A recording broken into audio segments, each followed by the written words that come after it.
Kidney ভালো রাখার জন্য কয়েকটি কথা মনে রাখা খুবই জরুরি। প্রথম কথা হচ্ছে, যদি কোনো ব্যক্তির কোনো কোমরবিড ডিজিজ থাকে, যেমন ডায়াবেটিস মেলাইটাস, হাইপারটেনশন, গ্লোমেরুলোনেফ্রাইটিস, তাহলে অবশ্যই তাকে এই সমস্ত অসুখগুলো পূর্ণ নিয়ন্ত্রণ করতে হবে সারা জীবনের জন্য। এলোমেলোভাবে চিকিৎসা এবং অনিয়ন্ত্রিত নিয়ন্ত্রণ কিডনি রোগ আক্রান্ত হওয়ার জন্য খুবই সহায়ক। সুতরাং এক্ষেত্রে পূর্ণ নিয়ন্ত্রণ জরুরি। দ্বিতীয় নম্বর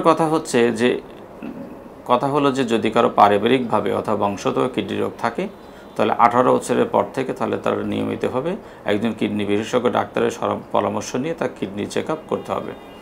3 নম্বর কথা হচ্ছে, যে সমস্ত খাবারগুলো আমাদের শরীরের জন্য ঝুঁকিপূর্ণ, বিশেষ করে fast food, junk food, frozen food, সেই সমস্ত খাবারগুলোর ক্ষেত্রে আমাদেরকে সতর্ক হওয়া জরুরি। বিশেষ করে যে সমস্ত খাবারগুলোকে ফুড অ্যাডিটিভস যোগ করা হয়, সেগুলো শরীরের জন্য ঝুঁকিপূর্ণ হতে পারে।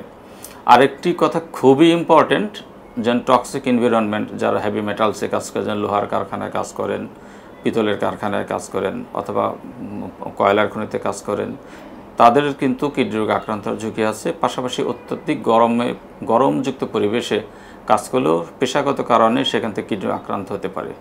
আরেকটি জিনিস এই মুহূর্তে বলা খুবই জরুরি, এই কারণে যে অনিয়ন্ত্রিত ইচ্ছামাফিকভাবে অ্যান্টিবায়োটিক সেবন, ব্যথার ওষুধ সেবন, ইভেন গ্যাসের ওষুধ সেবন করা, পাশাপাশি যেগুলোকে আমরা একেবারে ঝুঁকিমুক্ত বলে মনে করি, যে কোনো পার্শ্ব প্রতিক্রিয়া নেই, সেই সমস্ত চিকিৎসা, যেমন এলোপ্যাথি, আয়ুর্বেদিক, ইউনানি চিকিৎসা, গাছন্ত কবিরাজি চিকিৎসার কারণে অনেক বেশি পরিমাণ কিডনি রোগে আক্রান্ত হওয়ার রোগী এখন পাওয়া যাচ্ছে। সুতরাং এই সমস্ত জিনিসগুলো মেনে রাখা দরকার।